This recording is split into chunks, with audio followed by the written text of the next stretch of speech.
Tariff ایک بار پھر hot topic بن گیا ہے اور اس پر وجہ یہ ہے کہ امریکہ کے کورٹ آف انٹرنیشنل ٹریڈ نے صدر ڈونلڈ ٹرمپ کے تجارتی ٹیرف کو غیر قانونی قرار دے دیا ہے۔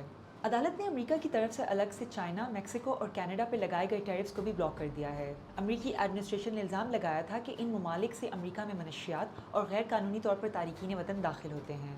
ٹرمپ نے 1977 کے فیڈرل اکنامک ایمرجنسی لاء کا استعمال کیا، لیکن اس قانون میں امریکہ کی اکانومی کو خطرے سے بچانے کے لیے صدر کی طرف سے یک طرفہ ٹیرف لگانے کی پاور کا ذکر نہیں ہے۔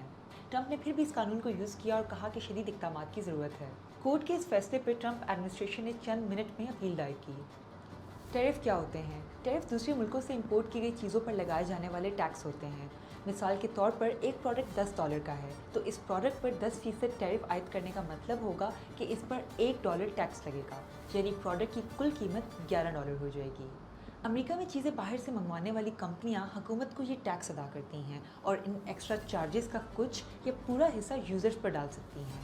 کمپنیاں کم مقدار میں بھی چیزیں امپورٹ کرنے کا فیصلہ کر سکتی ہیں۔ ٹرمپ کا خیال ہے کہ ٹیرف لگانے سے امریکی لوگ زیادہ سے زیادہ امریکی پروڈکٹس استعمال کریں گے، جس سے حکومت کی آمدنی میں اضافہ ہوگا اور انویسٹمنٹ بھی بڑے پیمانے پر بڑھے گی۔ اب آگے کیا ہوگا؟ عدالت نے وائٹ ہاؤس کو 10 دن کی مہلت دی ہے کہ وہ ٹیرفز روکنے کا بیوروکریٹک عمل مکمل کریں۔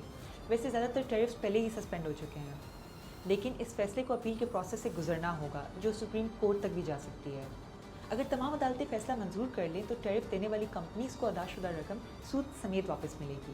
قانونی چیلنج کرنے والی کمپنیاں۔ یہ مقدمہ لبرٹی جسٹس سینٹر کی مدد سے 5 کمپنیوں نے دائر کیا۔